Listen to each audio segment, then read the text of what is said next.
Ψυχολογία και μύθοι. Πριν λίγο διάβασα, το έχω εδώ, διάβασα ότι κάποιος ο οποίος αντιμετωπίζει δυσκολίες, εάν πραγματικά πιστέψει στον εαυτό του και έχει θετική αντιμετώπιση, μπορεί να τα λύσει όλα.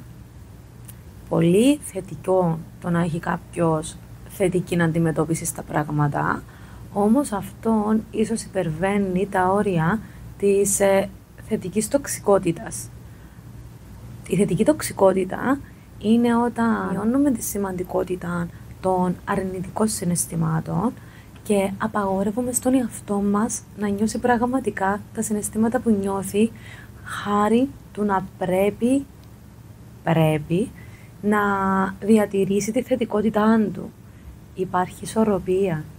Χρειαζόμαστε και τα αρνητικά συναισθήματα και τα αμφιθυμικά συναισθήματα για να μπορέσουμε να μάθουμε να διαχειριζόμαστε και να ρυθμίζουμε τα συναισθήματά μας. Γι' αυτόν και ναι, το να έχει κάποιος θετική στάση βοηθά, δεν είναι όμως η μόνη λύση.